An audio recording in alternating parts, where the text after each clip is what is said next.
सुनिए, देखिए, समझिए सनातन सत्य। जैसी दृष्टि वैसी सृष्टि, दृष्टि विज्ञान। कुदरत, कुदरती रचना एवं कुदरत के कानून से शाश्वत सुख की प्राप्ति। जोधपुर के परम पूज्य महात्मा उपासक प्रोफेसर डॉक्टर सोहन राज तातेड़ के निर्देशन में सनातन सत्य। जैसी दृष्टि वैसी सृष्टि, दृष्टि विज्ञान।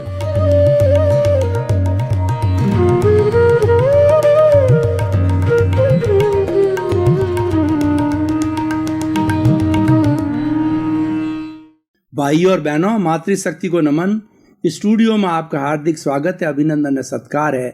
आत्मविज्ञान, साइंस ऑफ द सोल कार्यक्रम के अंतर्गत हम आपको राइट विजन, राइट थिंकिंग के तहत आपकी जो नकारात्मक सोच है उसको तिरोहित करके उसकी जगह सकारात्मक सोच पैदा करते हैं। आपकी रॉन्ग बिलीफ की जगह राइट बिलीफ हम देते हैं ताकि आपका अच्छा जीवन बने, आप अच्छे इंसान बनो और आप सुखी बनो, अपने परिवार को सुखी बनाओ। और जब एक परिवार सुखी होता है तो समाज सुखी होता है, समाज सुखी होता है तो राष्ट्र सुखी होता है, राष्ट्र सुखी होता है तो विश्व सुखी होता है। सबको सुखी बनाने का हम मूल मंत्र आपको देते हैं, जैसी दृष्टि वैसी सृष्टि। और ये सारा कार्य हम नए नए एपिसोड्स के माध्यम से करते हैं। तो आज का हमारा बहुत ही सुंदर एपिसोड है लौकिक और अलौकिक सुख। भाइयों और बहनों, मनुष्य के सामने दो तरह के जगत है, एक तो बाहरी जगत और एक भीतरी जगत। बाहरी जगत में वो 5 इंद्रियों के माध्यम से जो है संपर्क करता है, मन वचन काया से संपर्क करता है। 5 इंद्रियां कौन कौन सी? स्पर्शन रसन घ्राण चक्षु श्रोत्राणि इंद्रियाणि। स्पर्श इंद्रिय से वह किसी चीज को जो है स्पर्श करता है, रसन से जो है वह खाता है और रस का अनुभव करता है, बोलता है। और घ्राण इंद्रिय से सूंघता है, दुर्गंध और सुगंध को। और चक्षु से वो अच्छे और बुरे चित्र देखता है। और श्रोतेंद्रिय से जो आवाज आ रही होती है उसको सुनता है। ये सारा बाह्य जगत में होता है। और बाह्य जगत से ये 5 इंद्रियां उन विषयों को लेकर के, 5 इंद्रियों कुल 23 विषय है, अच्छे और बुरे, उनको लेकर के वो मन को देती है। मन उस पर योजना करता है और वाणी से हम बोलते हैं, शरीर से हम कार्य करते हैं। ये सारा हमारा बाहरी जगत है। और एक भीतरी जगत होता है, वो अध्यात्म का जगत होता है, वो प्रभु का जगत होता है, वो आत्मा का जगत है। वहाँ शांति है, वहाँ अक्षर सुख है, वहाँ आनंद है और वहाँ पर हमें सत्य की अनुभूति होती है। और सच्चाई जाननी हो तो भीतर के जगत में जाना पड़ता है। भीतर के जगत में हमको कुदरत का कानून मिलता है। कुदरत क्या है, कुदरत की रचना क्या है, कुदरत का कानून क्या है, ये भीतरी जगत के अंदर मालूम होता है। और बाहरी जगत में उसकी अभिव्यक्ति होती है। और what is the ultimate truth, सनातन सत्य क्या है, ये हमें जागृति करने के लिए भीतर के जगत में जाना होता है। तो हम बात कर रहे थे लौकिक सुख। लौकिक सुख है वो पदार्थों से मिलता है, क्योंकि बाहर का जगत सब पदार्थ का जगत है, वो मेटेरियलिस्टिक जगत है, वो भौतिक जगत है और जड़ का जगत है। जड़ वह होता है जिसमें वर्ण होता है, गंध होता है, रस होता है और स्पर्श होता है और गलन मिलन धर्मा होते हैं। हमारे बाह्य जगत में जितनी भौतिक चीजें हैं वो वर्ण गंध रस स्पर्श वाली होती है। वो टूटती है, वो मिलती है, वो नई बनती है। उनका उत्पाद व्यय और द्रव्य होता है। लेकिन उत्पाद और व्यय, उत्पाद का मतलब वो उत्पन्न होती है नए रूप के अंदर। तांबा जो है वो पीतल बन जाता है, वह उसका उत्पाद कहलाता है। और पीतल से वापस तांबा बनता है तो उसका व्यय कहलाता है। लेकिन दोनों स्थितियों के अंदर वो मेटल है, वो द्रव्य कहलाता है। ये हमारी बाह्य जगत और वस्तु की परिभाषा होती है। अब लौकिक सुख क्या होता है? जो पदार्थों से मिलने वाला है वह लौकिक सुख कहलाता है। भोजन का सुख, सोने का सुख, पद का सुख, प्रतिष्ठा का सुख, मकान का सुख, गाड़ी का सुख, धन का सुख, दौलत का सुख, संतान का सुख, ज्वेलरी का सुख, बैंक बैलेंस का सुख, कितने सुख गिनाऊं आपको। जितने भी बाह्य जगत के भौतिक सुख है वो सारे हमारे लौकिक सुख कहलाते हैं। लेकिन ये लौकिक सुख टेम्परेरी है, ये कुछ समय तक रहता है। कितने समय तक रहता है? जब आपका पुण्योदय होता है। जब आपका पुण्योदय निरंतर रहेगा उतने समय तक होगा, और पापोदय हुआ तो आपको इसके विपरीत स्थितियां मिलती है, और पापोदय से पुण्योदय होता है तो पुनः आप सुखी बन जाते हैं। कहने का अर्थ यह है कि लौकिक जगत में हमको सुख मिलता है वो हमारा पुण्योदय है, और दुख मिलता है वो पापोदय है। ये सुख और दुख दो बेड़ियां हैं। सुख जो है वह सोने की बेड़ी है, दुख है वह लोहे की बेड़ी है। ये सुख और दुख हम पीछे से लेकर के आए हैं। हमारी आत्मा जो है पिछले जन्म में थी, भूतकाल में, और आज इस शरीर के अंदर है, जो बुला रही है मेरे को और सारी मन वचन काया की एक्टिविटी करा रही है।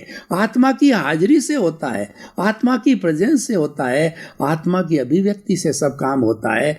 वरना मन वचन काया तो जड़ है, शरीर जड़ है, ये कुछ नहीं कर सकता। जब आत्मा इसमें से निकल जाती है तो राम नाम सत होता है और इस जड़ को जला दिया जाता है। आत्मा होती है तो ये मिश्र चेतन होकर के इंद्रियां, मन, बुद्धि, चित्त, अहंकार, कषाय, क्रोध, मान, माया, लोभ, ये सभी जो है वो काम करने लग जाते हैं। अहंकार चार्जिंग होता है, अहंकार डिस्चार्जिंग होता है। ये मूल आत्मा की हाजिरी से होता है। अहंकार को हम जो है प्रतिष्ठित आत्मा कहते हैं। देखिए, हम आगे चल करके देखेंगे कि हमारे लौकिक सुख में और अलौकिक सुख के अंदर अलौकिक सुख को प्राप्त करने के लिए क्या बाधाएं हैं। तो ये सारा बाहर का जितना सुख है वो लौकिक सुख है, और ये बहुत बड़ा लंबा जो है इसका गिनती है। लेकिन लौकिक सुख टेम्परेरी होता है, और लौकिक सुख के अंदर खास करके हमारा जो पुण्योदय होता है वो तो अच्छा होता है और हम सुख में होते हैं। जब पापोदय आता है तब हम निराश हो जाते हैं। कई बार व्यक्ति इतना निराश होता है कि वो सोचने लग जाता है कि भगवान उठा ले तो अच्छा है। उसको लंबी बीमारी आती है, ये पापोदय से आती है, ये असाता वेदनीय कर्मों के उदय से आती है। तब वो जब ज़्यादा दुखी हो जाता है, वो बीमारी असहनीय हो जाती है, तब कहता भगवान उठा ले तो अच्छा है। कोई व्यक्ति ने कोई भी कार्य किया, कोई भी एग्ज़ाम दिया, उसके अंदर फर्स्ट पोजीशन सोच रहा था, नहीं आती है तो वो इतना डिप्रेशन में चला जाता है। कई बार तो वो सुसाइड की बात सोच लेता है। ये पापोदय के कारण आता है। यानी हम लौकिक जगत के अंदर ये सुख और दुख के दोनों पलड़ों के अंदर झूलते रहते हैं हर क्षण। देखिए, न तो सुख परमानेंट है न दुख परमानेंट है, ये हर संयोग के साथ वियोग जुड़ा हुआ है। इसकी एक अवधि है, एक अवधि के अंदर जब पुण्योदय समाप्त होता है तो पापोदय स्टार्ट हो जाता है, तो तुरंत हमारी स्थिति बदल जाती है। तो हम क्या है कि इस झूले में झूलते झूलते परेशान हो जाते हैं और ये चिंतन करते हैं कि हमको तो अक्षय सुख मिले। हमारी भारतीय संस्कृति की जो लाइफ स्टाइल है उसको पुरुषार्थ चतुष्टय कहते हैं। उसको कहते हैं काम, अर्थ, धर्म और मोक्ष। काम और अर्थ लौकिक जगत से जुड़ा हुआ है, धर्म और मोक्ष जो है अलौकिक जगत से जुड़ा हुआ है। ये काम और मोक्ष जो है राग द्वेष से जुड़े हुए हैं, सुख दुख से जुड़े हुए हैं। और अगर आप अक्षय सुख चाहते हो तो भीतरी जगत में जाओ, जिसकी हम बात करेंगे। वहाँ पर धर्म है, वहाँ पर मोक्ष है, और वो अक्षय सुख है। मोक्ष हमारी आत्मा की मूल आत्मा, जो मूल आत्मा है वही मोक्ष है। लेकिन अभी हमारी आत्मा बद्ध आत्मा है, इसीलिए सुख दुख होता है। और जब ये मूल अवस्था को प्राप्त हो जाती है तो वही मोक्ष की आत्मा होती है। और उस मूल आत्मा को प्राप्त करने के लिए उस सुख दुख की अनुभूति को हटा करके अक्षय सुख को प्राप्त करने के लिए हमें धर्म का सहारा लेना पड़ता है। और देखिए, ये अक्षय सुख होता क्यों है, होता क्यों नहीं है, और ये सुख और दुख का जो है झूला क्यों झूलते रहते हैं, इसका एक ही कारण है, अज्ञान। व्यक्ति अज्ञान के कारण सुख दुख की अनुभूति करता है, पाप पुण्य का अर्जन करता है, और करने वाला है वो राग द्वेष है।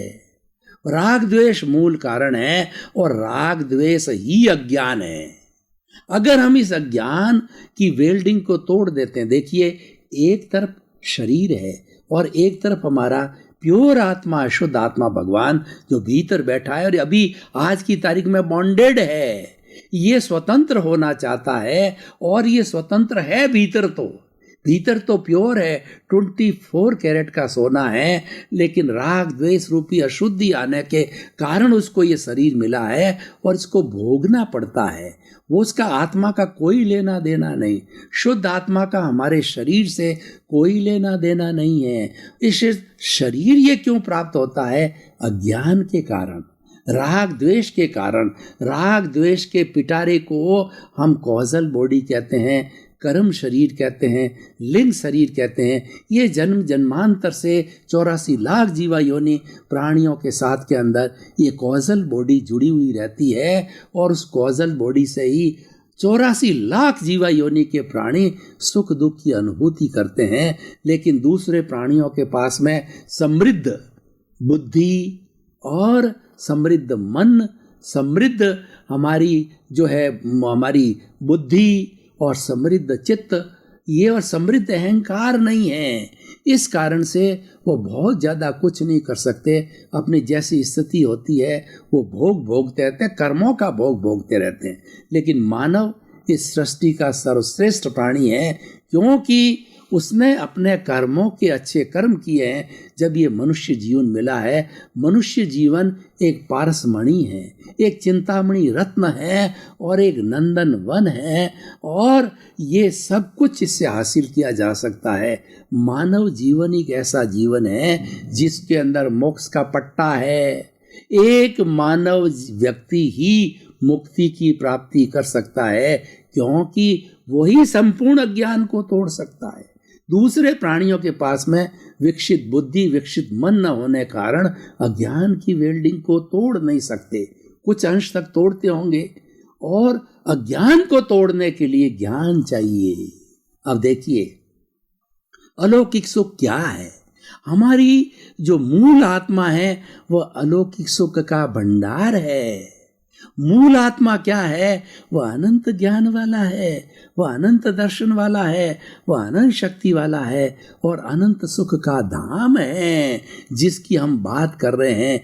अलौकिक सुख की बात है। जो बाहर के इंद्रियों के सुख की हमने इतनी गहरी लंबी चर्चा की कि सारे तरह के भौतिक सुख, पदार्थों के सुख जो है वो हमको बहुत अच्छे लगते हैं, हम उनके साथ बहुत कन्वर्सेंट है। हम जन्म जन्मादि से पिछले कई जन्मों से भोगते आए हैं, और हमने उनको शाश्वत मान लिया। ये हमारा सबसे बड़ा ज्ञान है। और जब हमको ज्ञान की प्राप्ति होती है तो हमको लगता है कि वो सुख तो बहुत ही छोटे हैं, वो तो 1% भी सुख नहीं है, और हमारा भीतर का अलौकिक जगत, हमारा शुद्ध आत्मा भगवान, उसके अंदर तो अक्षय सुख है, उसकी प्राप्ति की जानी चाहिए। ज्ञान मिलते ही व्यक्ति की धारणा बदल जाती है, और अज्ञानी व्यक्ति ही वह ज़्यादा से ज़्यादा जो है वो कषाय का अर्जन करता रहता है, वो राग द्वेष का अर्जन करता रहता है। जिसको ज्ञान हो जाता है वह अज्ञान से ज्ञान के फील्ड में आ जाता है, और वो अज्ञान रूपी वेल्डिंग को तोड़ना प्रारंभ कर लेता है, और वो जागृति पूरा रखता है कि मेरे भीतर जो शुद्ध आत्मा विराजमान है वो ज्ञाता है, वो दृष्टा है, वो देखने वाला है, और वो जानने वाला है।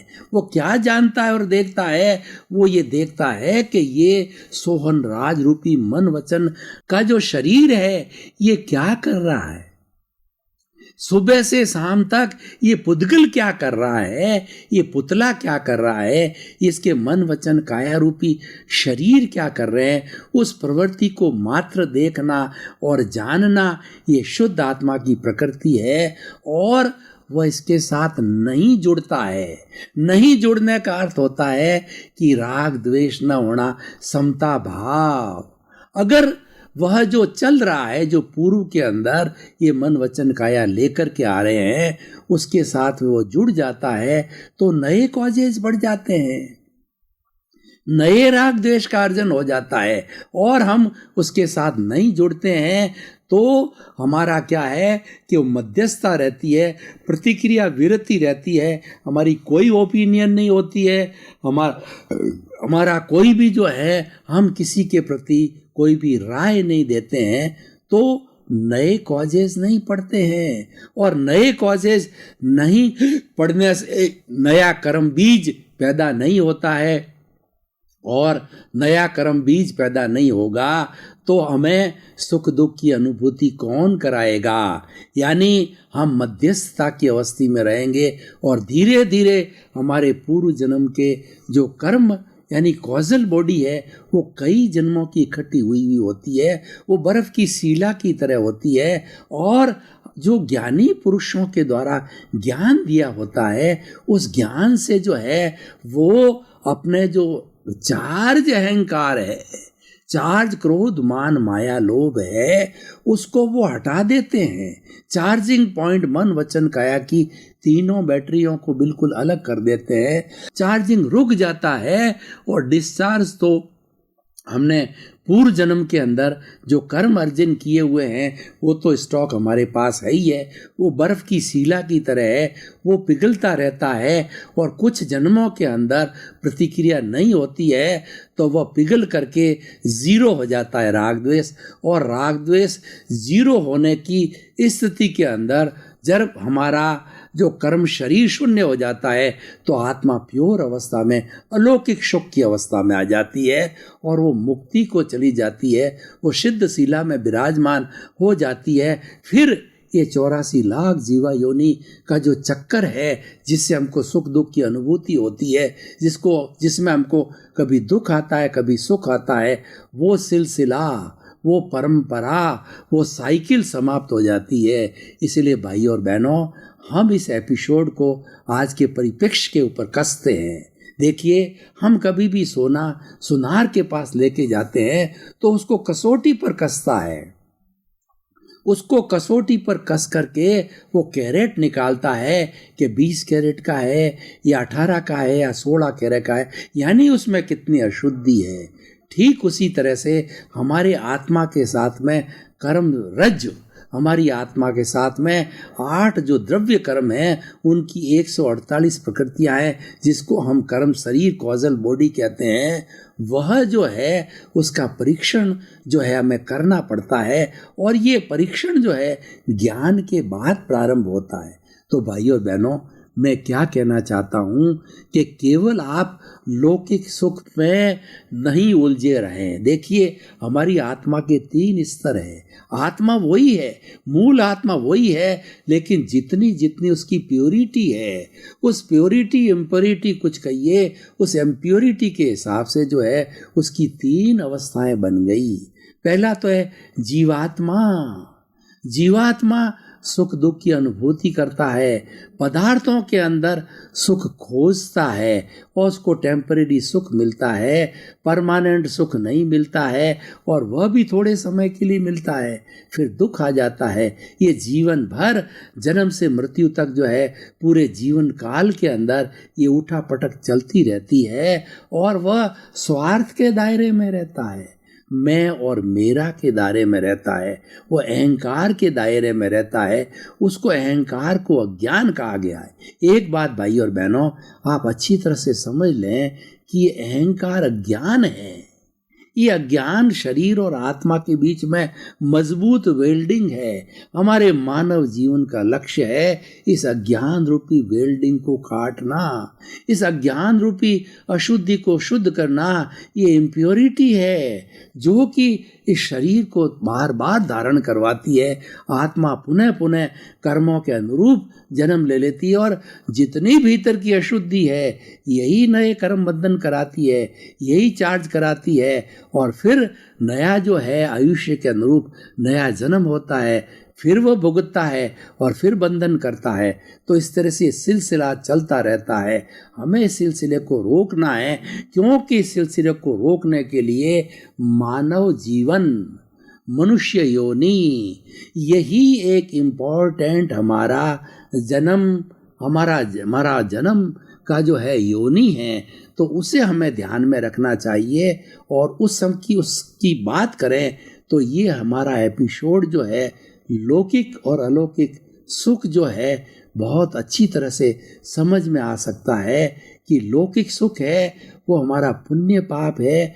वो पिछले जन्म के अंदर, इस पुतले के अंदर, जो पिछले जन्म में जो पुतला था, मान लीजिए को एक्स नाम का पुतला था, तो एक्स नाम के शरीर ने, पुतले ने वो अर्जन किया, वो अर्जन करके, और ये सोहन राज रूपी पुतला वर्तमान में ये भुगत रहा है। यानी हमने जो है वो पहले अर्जन किया था, और ये तो परिणाम है। जन्म से मृत्यु तक ये शरीर जो पिछले जन्म में अर्जन किया हुआ है वो परिणाम भुगतता है।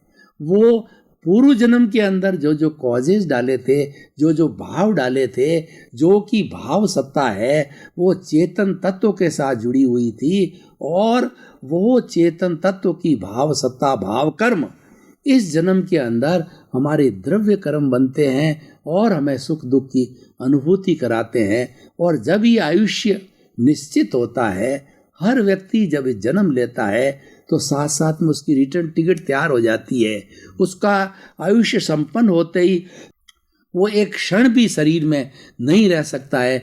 दूसरा 84 लाख जीवा योनि का जैसा जैसा आयुष्य का बंधन होता है वैसा शरीर धारण कर लेता है, और उसी के अनुरूप जो है वो कर्म का संचय करता है, विसर्जन करता है। तो ये परंपरा चलती रहती है।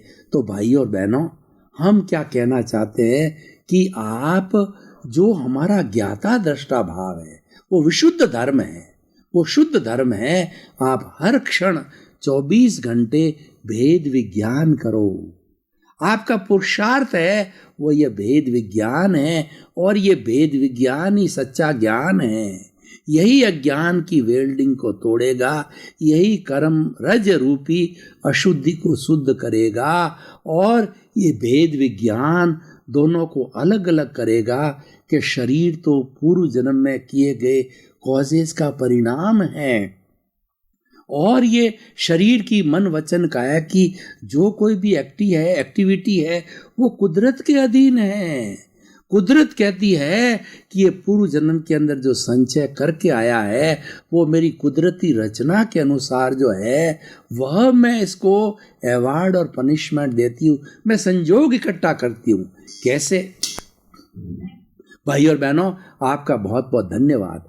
आत्मविज्ञान कार्यक्रम आपके जीवन निर्माण के लिए अच्छे अच्छे सूत्र देती है, अच्छी अच्छी बातें बताती है। इसीलिए आप आत्मविज्ञान कार्यक्रम को बराबर देखते रहिए। और आपकी जो कोई भी जिज्ञासा है तो हमारे पर्दे के पीछे जो हमारा ईमेल, हमारा जो है मोबाइल ऐप, हमारी वेबसाइट है, तीनों माध्यम से आप अपनी जिज्ञासा को रख सकते हैं। क्योंकि जिज्ञासा का जब समाधान होता है तो हमारे भीतर कोई तरह का प्रश्न होता है जो कि हमको कसोटता रहता है और हमको भ्रमित करता है, हमको वो जो है वो एक सही दिशा में नहीं जाने देता है, राइट विजन की तरफ नहीं जाने देता, सम्यक दर्शन नहीं होने देता है। तो आप हमको जरूर भेजें, क्योंकि हमारा उद्देश्य है सर्वे भवन्तु सुखिनः सर्वे भवन्तु चिरामया।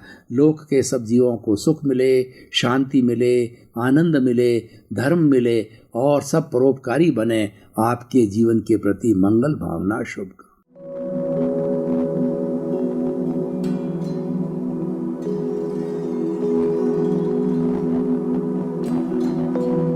एक ऐसा अंतर्राष्ट्रीय ख्याति प्राप्त मानव जो गुरु प्रेरणा से पिछले 20 वर्षों से वानप्रस्थ जीवन जीते हुए 24 घंटे मानवता की सेवा में संलग्न है। एक ऐसा मानव जो अभी राष्ट्रीय, अंतर्राष्ट्रीय टीवी चैनलों पर 7,500 एपिसोड के माध्यम से सनातन सत्य, आत्मविज्ञान एवं पुनरुत्थान, व्यवहार एवं निश्चय जगत के जीवनोपयोगी विषयों पर हृदय स्पर्शी प्रवचन कर चुका है। उस मानव का नाम है महात्मा उपासक प्रोफेसर डॉक्टर सोहन राज तातेड़। प्रोफेसर तातेड़ द्वारा योग, दर्शन, शिक्षा विषयों पर रचित पीएचडी स्तर के 250 शोध ग्रंथ भारत के 100 प्रतिष्ठित विश्वविद्यालयों में शोधार्थी पढ़ रहे हैं तथा वे सभी शोध ग्रंथ वहां की सेंट्रल लाइब्रेरियों में उपलब्ध हैं। महात्मा सोहन राज ने अभी तक हजारों स्कूलों, कॉलेजों, विश्वविद्यालयों एवं संस्थाओं में सेमिनार, वर्कशॉप, कैंप लगाकर लाखों विद्यार्थियों को योग, दर्शन, शिक्षा का प्रशिक्षण देकर उन्हें सुसंस्कारित किया। डॉक्टर तातेड़ ने भारतीय संस्कृति उत्थान के 4000 से अधिक समसामयिक विषयों पर आर्टिकल लिखकर ऑनलाइन जर्नल, पत्रिकाओं, वेबसाइट्स पर प्रकाशित किया, जिसका उपयोग लाखों पाठक कर रहे हैं। उपासक तातेड़ के 5000 से अधिक आज का सुविचार, आज का शुभ संदेश, आज का मंगल भावना योग आदि चिंतन websites, Twitter, blogger, Facebook, YouTube माध्यमों से लाखों लोग अपना जीवन निर्माण कर रहे हैं। मानवता के मसीहा ऐसे महामानव महात्मा सोहन राज तातेड़ के प्रोफाइल को अभी तक विश्व के 20 लाख दर्शक यूट्यूब पर, 12 लाख गूगल पर एवं लाखों दर्शक फेसबुक, ब्लॉगर, ट्विटर और इंस्टाग्राम पर देख चुके हैं।